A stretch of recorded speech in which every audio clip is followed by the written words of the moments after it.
When I think I am not my mother's child, my mouth betrays me.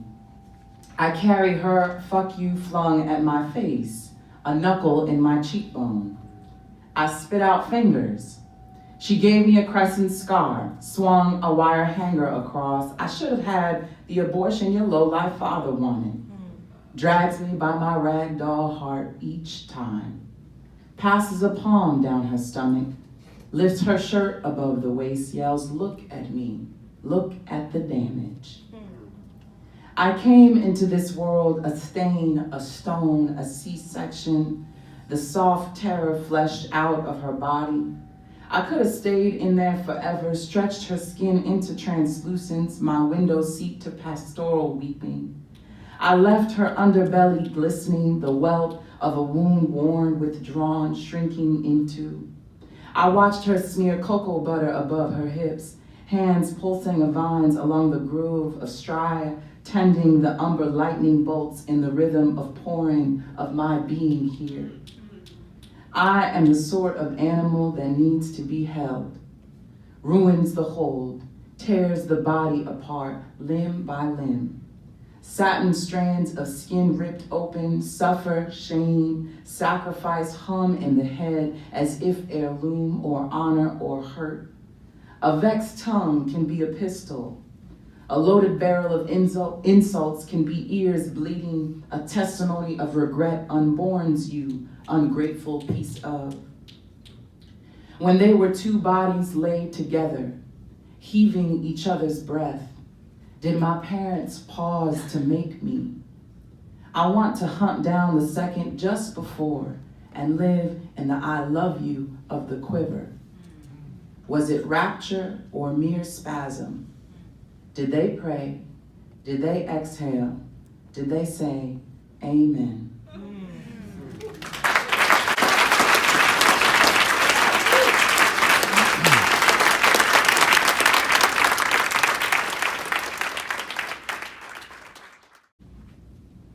My mother has always had a very laissez-faire attitude about death.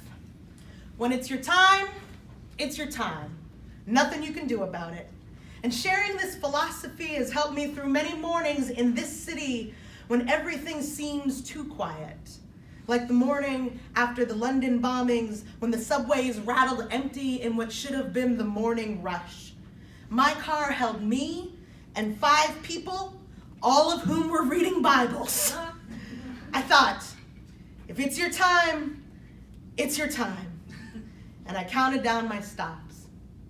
Living in New York City, it's easy to imagine that you will die in an act of violence just going to work. It's scary and a little bit egotistical, as if the sight of me in business casual would be enough to make someone press that small button, but you never know. And so sometimes I think about what would be left behind if I were to evaporate in all that angry air. The letters left unstamped, the half-finished poems, my wandering outlines. The morning after the bombings, I realized that my bag held 3 books, all about the lives of serial killers. Grim research for a writing project, sure, but I admit I nearly laughed out loud thinking about rescuers who would find me, how they'd look in my bag and think, whoa, maybe this one was for the best. Gallows humors for a dark time, sure, but it's proof of what I know is true. This, that my city still glitters despite it all our hard-edged fearlessness, those worn Bibles on laps, the cups of coffee sipped from shaking hands, we still shine. And if it's my time, it's my time. Nothing I can do about it but do what I am doing right now, write what I am writing right now, so that if that dark day comes, the people at my office might smile when they clean out my desk. Its messy collection of grant application and dizzy comics, and maybe pause to wonder at the post-it note still stuck in my drawer, a line copied out of a book of ancient Chinese poetry which reads, "Today, at last, a letter came, and I have lit my lamp 100 times to read its words of love."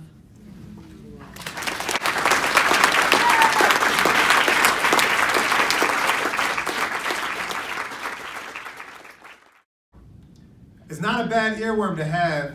Stevie Wonder's Come Back as a Flower. From his somewhat overlooked album, The Secret Life of Plants, 1979. An experimental eco-treatise, tinkling Casio sound effects, birdsong, brooks babbling, all manner of delightful sonic theatrics. This album comes after the string of records in the early 70s that I will go on record saying is among the finest stretches of artistic production in history, even though anytime someone says something stupidly categorical like that, I always think, what an asshole, and stop listening.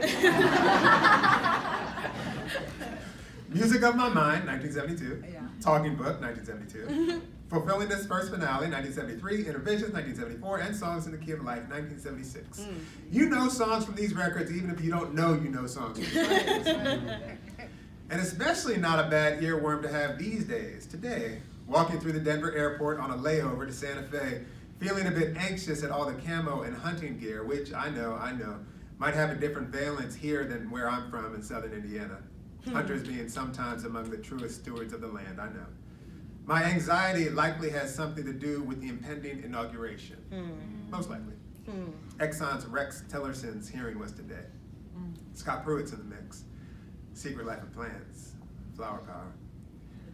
As antidote to my anxiety, I was doing laps through the airport, going up and down the stairs, circling the terminal, making friendly eye contact, observing my mind as my legs burn some steam, watching it fixate and defixate, all the while listening to Stevie Wonder's Come Back as a Flower on repeat. As I was climbing some steps, I noticed 4 women, uniformed, maybe kiosk workers, on their break, chatting and relaxing. They looked to me like they were probably East African, and one of them, maybe in her 30s, was gently arranging an older, maybe 50s or 60s, hard to say, you know what we say, woman's collar beneath her sweater, freeing it from the cardigan's neck, using both of her hands to jostle it free, but also seeming to spend a little more time than necessary, creasing the fold of the collar, the other hand kind of resting on her shoulder. The two of them chatting the whole time, sitting there, holding each other, nodding, my head twisting toward them like a sunflower as I finished the stairs and walked by. So in love was I with this common flourish of love, this everyday human life.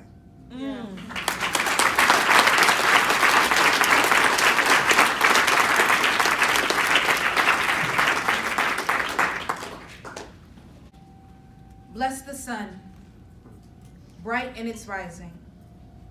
How it kissed your face this morning, how your breath caught itself in your throat. Today, no one has left the earth violent.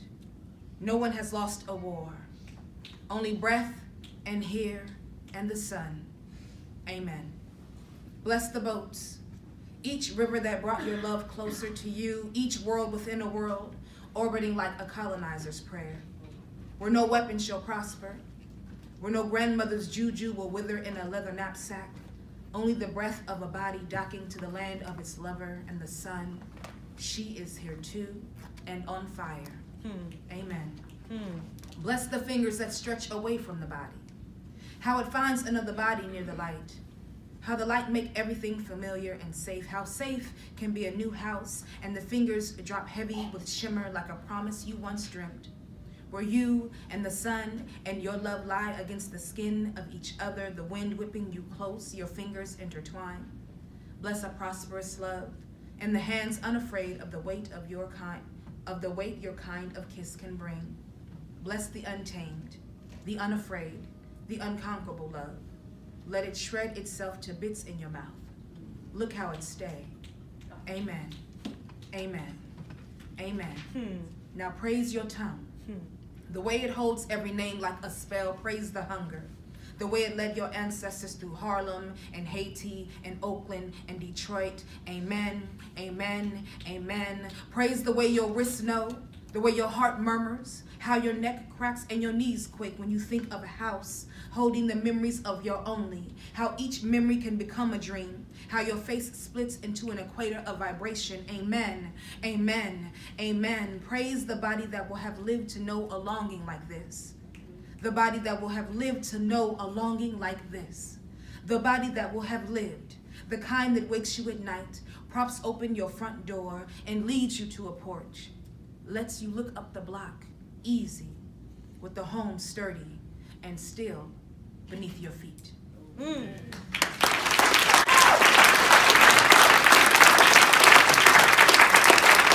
Thank you all so much for coming out. Put your hands together one more time.